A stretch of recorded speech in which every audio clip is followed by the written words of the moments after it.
Setiap hari, dia menungguku di depan rumah. Diam, tenang, dan selalu siap menjalankan perintahku.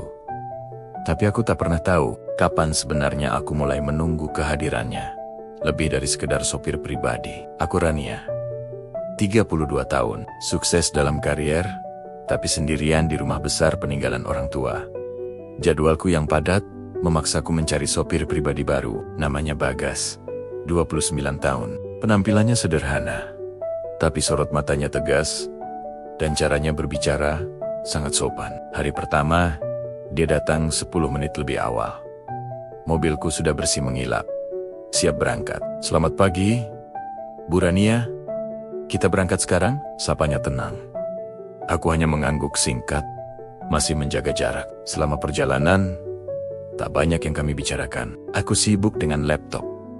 Dia fokus ke jalan, tapi aku sadar, dia bukan sekadar sopir biasa. Saat hujan turun tiba-tiba, ketika aku akan turun dari mobil, tanpa diminta, sebuah payung sudah terulur di sampingku. Silakan Bu, nanti Ibu kehujanan, katanya. Hal-hal kecil seperti itu yang membuatku mulai terbiasa. Membukakan pintu, menyiapkan air mineral saat cuaca panas, bahkan memilih rute tercepat tanpa perlu kuarahkan. Kehadirannya yang tanpa suara perlahan menjadi sebuah rutinitas yang entah kenapa diam-diam aku rindukan setiap pagi. Hari berganti minggu dan keheningan di dalam mobil perlahan pecah.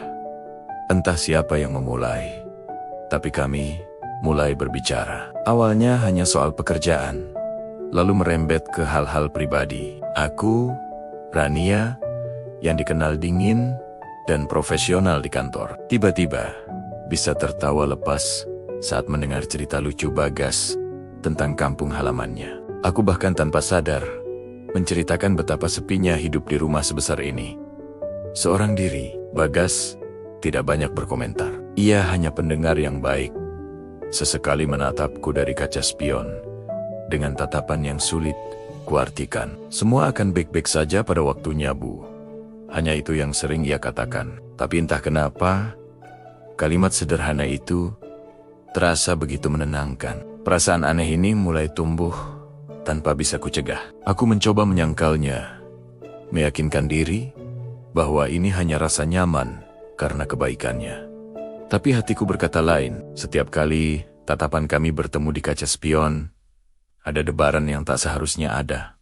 Puncaknya terjadi suatu sore. Dalam perjalanan pulang, Bagas berhenti sejenak untuk menurunkan seorang wanita yang sepertinya ia kenal. Mereka tertawa singkat sebelum berpisah. Melihat itu, api cemburu yang tak ku mengerti asalnya tiba-tiba membakar hatiku.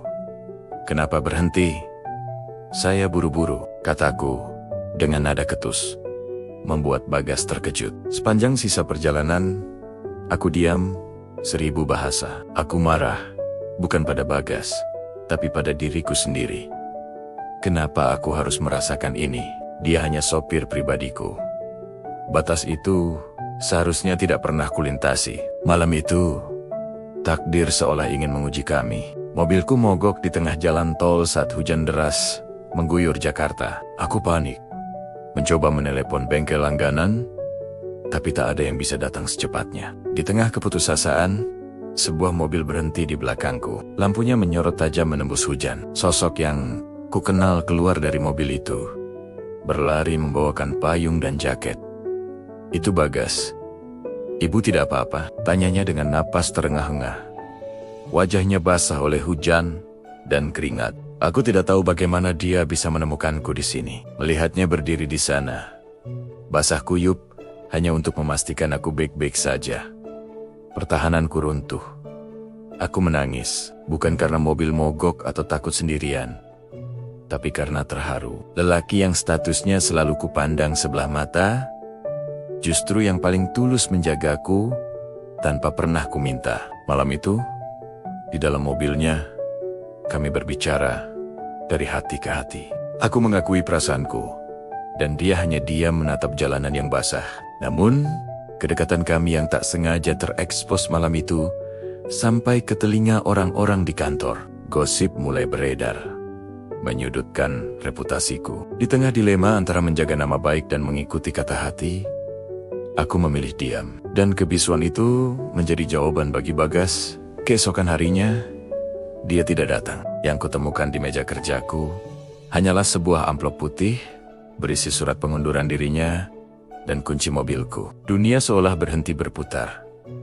Hari-hariku terasa hampa. Kursi pengemudi yang kini kosong di sampingku terasa begitu menyakitkan. Setiap pagi, aku masih refleks menoleh ke depan, berharap melihat senyum tenangnya. Sopir pengganti datang silih berganti, tapi tak ada yang bisa menggantikan Bagas. Tak ada lagi yang menyiapkan payung saat hujan, atau sekadar bertanya, "Ibu sudah makan?"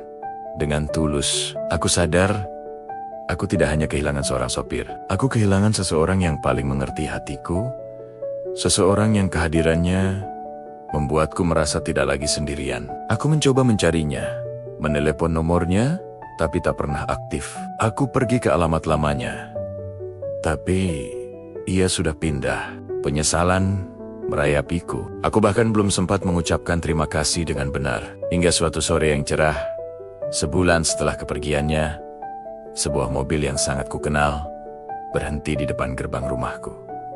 Jantungku berdebar kencang. Pintu mobil terbuka, dan Bagas turun dari sana. Dia tidak lagi memakai seragam sopir, melainkan kemeja rapi. Di tangannya ada sebuah map. Dengan langkah mantap, dia menghampiriku. "Selamat sore, Bu Rania," sapanya. Senyumnya masih sama seperti dulu. "Saya datang untuk wawancara. Saya melamar posisi asisten pribadi yang sedang kosong di perusahaan ibu."